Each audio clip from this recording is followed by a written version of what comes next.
Today we're going to talk about AI, how it's going to steal all our jobs, and we're going to be working in McDonald's by this time next week.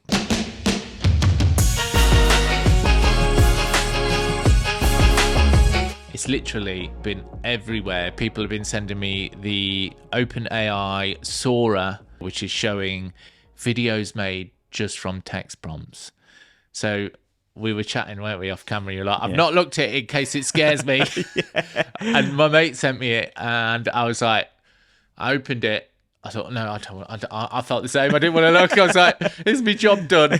And I don't think it's there yet. But definitely blew my mind that these were created from text prompts. Now we're gonna show it bottom right what we're looking at here. But essentially, this first one, and I'll get it to the beginning because we had a little look before. Okay, as you can see, it's a woman walking down what looks like. Is that Tokyo, Japan, somewhere like that? Like one of their high streets with loads of lights and stuff. And to me, that is bonkers. Like, I think at first glance, you could see that looks like real life, right? Yeah, well, this is the one that I came across. I haven't actually watched them all I've seen is like when someone posts a video and pretty much does a reaction to it, and that's all I've kind of seen. And I thought, nah, they're having me on. That's like a recorded commercial for a product kind of thing. And I just looked at it and thought, no way is that from how is that even possible? And bit here, I haven't seen that. I hadn't got to that bit until earlier when we were looking at it. And I was but like, the pores in her skin and the blemishes, and the movement of her earring there, as that just slightly moves as she walks, and like the aging on her neck. That's I mentioned it. One thing, is this portraying it in slow-mo? Yeah, it is. Okay, that's all right. Because then that was going to be a critique, as if like, well, it looks like it's in slow mo, but it's not. Yeah, but it's cinematic vibes, right? It's super cinematic, and the way that it, like I was saying, we were watching it again now, but like how it shows the the in the water, the reflections, and the reflection, in the water, and it's kind of like ray tracing. They would call that in gaming, where the environments are reflected in real time, real time on the street. Yeah, it is absolutely mind blowing to see that fact that is from text prompts. I'd love to get someone to talk to someone that knows a lot more in depth of how the workings of how it comes about to do it. It's insane. All I know is ChatGPT. GP, is it GPT? Yeah. God, I write it all the time because literally the irony is, I was like, right, okay, let's talk about AI and how that's coming into video. Let's ask AI about some talking points so we don't miss any important bits. And we sometimes use that because we know a subject we want to talk about, but it's nice how it breaks it down. Yeah, exactly. So when I saw this one, I was like, oh my God, that's insane. So let's just go out of that one and let's find one a little bit that's a little bit different. This one, which I loved. It's super short. I haven't seen this one. And this is an historic, what do they call it? Let me just back out again. Like a cowboy. It is the prompt is, this is all they wrote into it: historical footage of California during the gold rush. Holy moly. That's all they wrote, right? And it looks like a drone shot coming in. Hold on, let's press play there. And it's even got like an aged look to it, like it was shot in olden times. Yeah. Like the historical... The grade on it, let's say. But obviously they didn't have drones then. No. And how that pans round. Look a little bit of shake to it as well. It's looping again round. But that, again, is crazy. And for me, I don't think the threat is there for us in the type of stuff we shoot, right? No, because in essence we are shooting people majority of the time on their experience on a particular project or an event or something like weddings, anything like that.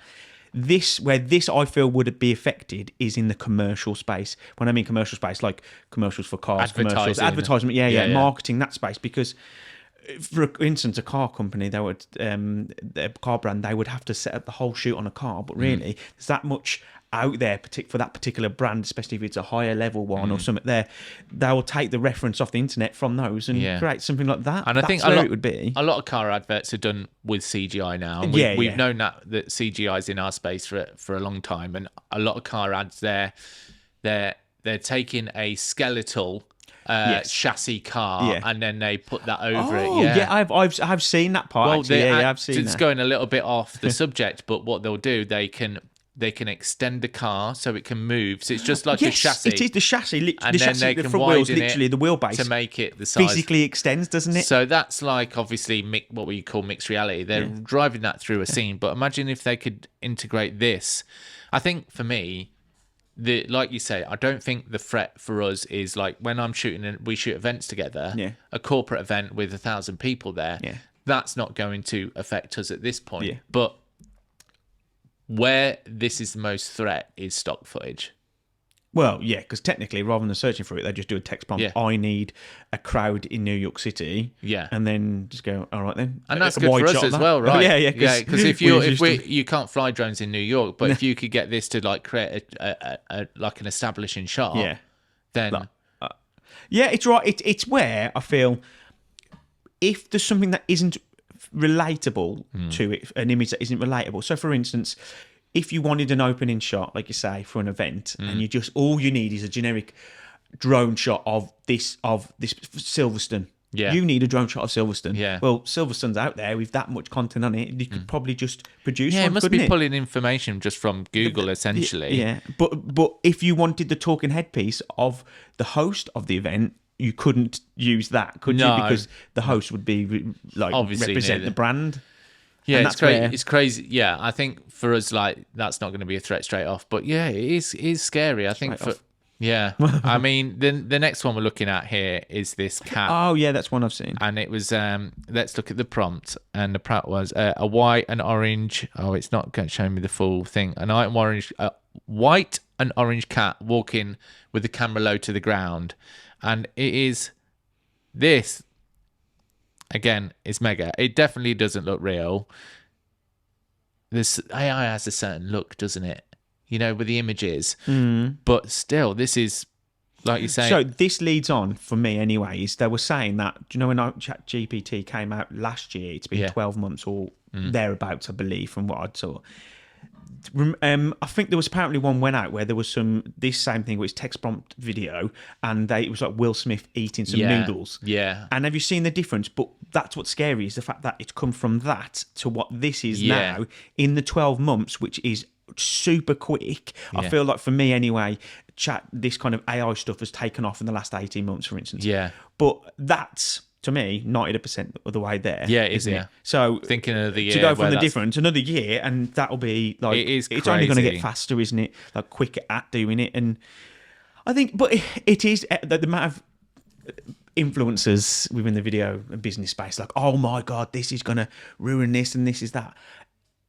But then there's the other people that go, but this is another tool. It's another It's tool, another yeah. tool. There's a lot of things. I have had this discussion about AI in general when it first came out, ChatGPT and all that stuff. It was like, well, is that gonna ruin our job then? Yeah. I think, but it's another tool, because the general person that comes to a videographer, cinematographer, anything like this, a business that wants a project, they're not going to know how to deal with that. No. So they've still got to come to us. Hopefully it's how we can kind of utilise it to make our lives easier. Our lives easier or better. But one thing that scares me personally is how are people that are creative already going to utilise that to step the bar up even... It will naturally go further, but it will go even further because they'll be able to utilise a tool that will be better for them. That reminds me of a video I saw, which was essentially just a drone flying through New York. I thought, oh, that's cool. It's going through the skyscrapers and stuff down the streets.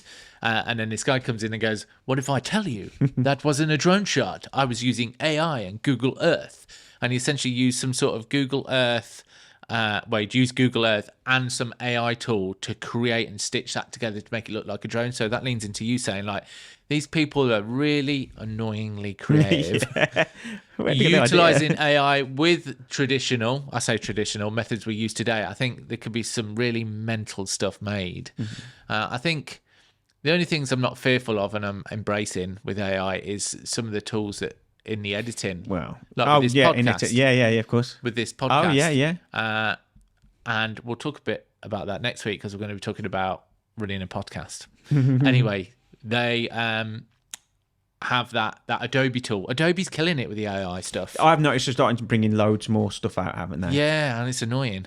Yeah, it's not. Yeah, So I don't want to go over to Premiere. It's because Adobe's pants and they're trying to make it better. Yeah, it crashes. Don't hate. I just like to pay one fee. Yeah, and be done for life. That's it. Yeah, none of this every month. Just think how that costs you thousands over your lifetime, wouldn't it? Anyway, that thing for cutting up podcasts. Yes, yeah. Or talking heads, or whatever it is, multicam editing, and it just goes bash, bash, bash, bash, bash.